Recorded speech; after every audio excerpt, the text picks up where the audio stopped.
What do Meghan and Prince Harry get up to all day? After attending their second official engagement in 2 months in Brixton, we reveal the couple's daytime routine. They charmed the crowds in Brixton this week with their second official public engagement. But when not on royal duties, how do Prince Harry and Meghan Markle spend their days? With 4 months to go until the wedding, we reveal the couple's daytime routine, from exercise regimes to cozy date nights and their favorite Italian restaurant.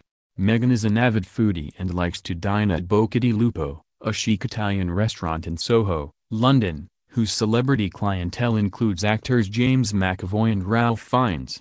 For flexitarian Meghan, she sometimes follows a vegetarian diet. There are plenty of mouth-watering dishes, from truffled radish, celeriac and pomegranate salad, £14, to sea bream carpaccio, £18. She and Harry regularly return to Dean Street Townhouse, a Georgian-style venue owned by the Soho House Group, of which the pair are VIP members, where they had their first date. In the 20s, Fred Astaire, Noel Coward and Dylan Thomas were guests. Today, cocktails, among them a Soho Negroni, made from gin, martini and bitters, cost £11 apiece. A few doors down is Soho House, where Lola dining rooms, a private cinema and fireside snug offer a perfect retreat for the couple. They've also been seen at Little House, another private club in Mayfair, where Meghan brunches on £11 avocado and poached eggs, washed down with a £7.50 glow juice, containing ginger, lime and guava. They share plates, says a member approvingly. The lighting's low and they don't get bothered. Both Meghan and Harry are fit and athletic, and like to start the day with exercise. While Harry heads off to the KX Health Club in Chelsea, a gym that costs £575 a month and whose members include actors Eddie Redmayne and Hugh Grant, Meghan prefers running 6-mile circuits around Kensington Gardens twice or 3 times a week. Recently, she has confined her outings to Kensington Palace Green, where she is protected from sightseers by a newly planted screen of hedgerow. She's not thought to have a personal trainer and instead devotes her time to yoga, which she's been practicing for several years. Her mother, Doria, worked as a yoga teacher. She's also a fan of workout DVDs, including Tracy Anderson's, a favorite of Gwyneth Paltrow and Kim Kardashian, and Pilates Platinum, an American cardio and strength workout which she credits for her toned limbs and taut abs. Meghan has promised pal Millie McIntosh, the Made in Chelsea star and Quality Street heiress, she'll attend one of her SBC, Skinny Bitch Collective, sessions, the most exclusive fitness class on the planet. Invitation only, the classes are full of supermodels and A-listers, involve high-intensity animalistic exercises and cost about £40 a session. Beauty rituals. As she prepares for life as a princess, Meghan has been taking time out to pamper herself and ensure she looks her best for every public appearance. Royal sources say her dewy complexion is down to Sarah Chapman, who owns the Sky Nesis Clinic in Sloane Square, London, and counts actresses Naomi Watts, Uma Thurman and supermodels Gigi Hadid and Jordan Dunn among her devotees. Sarah, whose hands are reportedly insured for £1 million, is a skincare supremo whose treatments include a £220 LED light therapy facial and 60-minute skin resurfacing therapy for £450. There is reportedly a 6-month waiting list for her services, but Meghan, who swears by Sarah's £149 stem cell collagen activator duo and £44 ultimate cleanse, seems to have skipped the queue. She counts on Shill Riley of Nails and Brows Boutique in Mayfair for fortnightly manicures and pedicures, from £41 each, as well as the Audrey, a £48, 20-minute eyebrow shaping service, inspired by Audrey Hepburn, which promises to instantly lift the face. For more intensive treatments, Meghan visits Nicola Joss in Covent Garden, whose services include a £250 bespoke sculpting inner facial, a bizarre procedure that involves massaging the inside of the mouth and cheeks. She was seen at the salon before Pippa Middleton's wedding last May. Cozy nights in. Removal vans have been spotted bringing Meghan's possessions to Nottingham Cottage, the quaint 2-bedroom home in the grounds of Kensington Palace, which she moved into last November.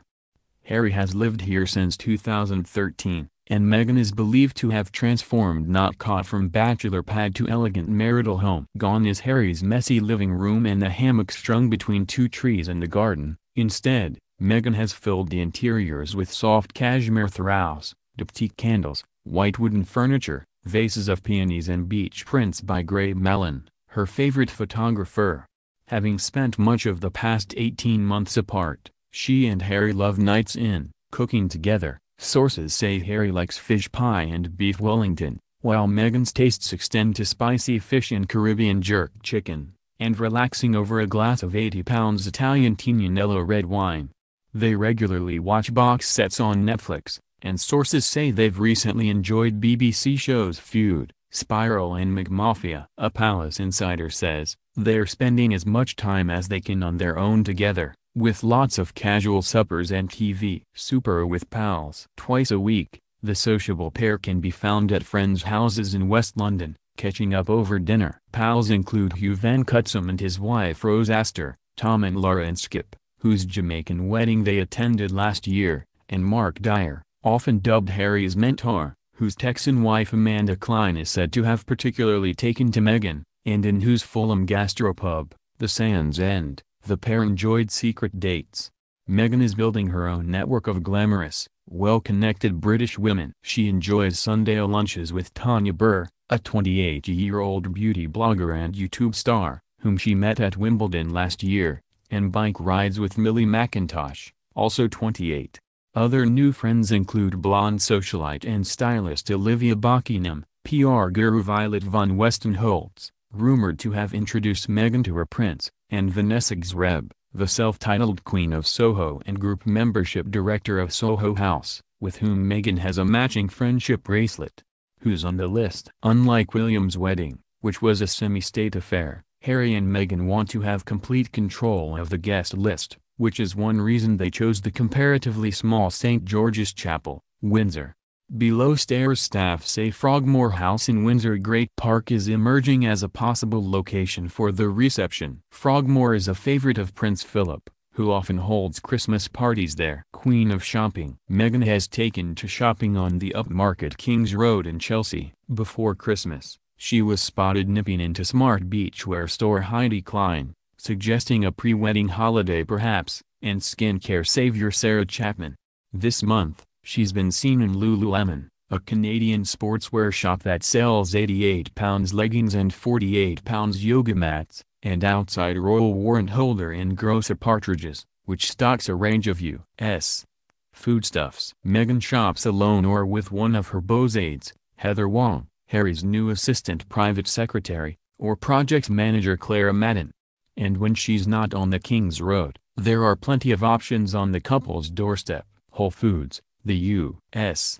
grocer and organic food shop, is their weekly supermarket of choice. They've also been seen popping into the basement food hall of nearby M&S, while Meghan replenishes the peonies around the house from Kensington Flower Corner, an independent florist with a stall on the corner of the high street.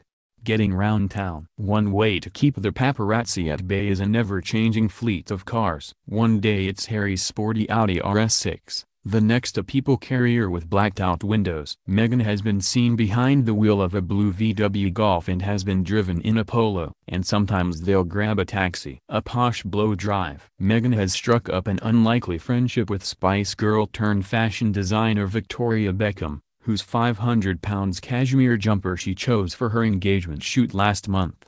The pair were reported to have met last summer and have stayed in regular contact via texts, with Victoria, 43, providing Meghan with a list of exclusive salons to visit for hair, makeup and beauty treatments in the UK. On previous trips, Meghan had her hair blow-dried at Charles Worthington in Covent Garden, but is now thought to have moved to Hershey's in Knightsbridge. Weekend retreats. The couple prefer quiet relaxation to wild weekends, and tend to retreat to the countryside on a Friday night, often the Cotswolds. They visited Soho Farmhouse, the rural outpost of the Members Club, at least twice together, and in October 2016 Meghan enjoyed a solo trip to the swanky sanctuary, where she stayed in a £250 a night cabin set amid 100 acres of peaceful countryside. They regularly visit Highgrove, Prince Charles's Gloucestershire estate, where Meghan is said to have bonded well with Camilla, and Anmer Hall, where they stayed with William and Kate at Christmas. Sources say they're also planning a weekend to Crickhowell in South Wales, where Tiggy Legg Burke, Harry's former nanny, has a picturesque B&B. The weekends also serve as useful scouting sessions. Palace insiders say Meghan and Harry are searching for a home outside London, probably in the Cotswolds. Royals, however, rarely buy their own homes. The Queen provided Anmer Hall for William and Kate, and Charles's Duchy of Cornwall estate owns several properties he could make available to his son. Dog lives in luxury. Dog lover Meghan was deeply disappointed to learn that she had to leave Bogart, a Labrador Shepherd mix and one of her beloved rescue dogs, behind in Canada, as he was too old to make the trip to Britain. He's now being looked after by some of her friends. Her beagle, Guy, however, Meghan's second dog, was flown over in November and has settled in well at Nottingham Cottage. On weekends when they're in London, the pair can be seen taking Guy, who has his own Union flag coat and only eats organic food, for walks in the palace grounds. When they fancy a change of scenery, there's also Battersea Park, where they were spotted buying a £65 Christmas tree, and given free mistletoe, in December.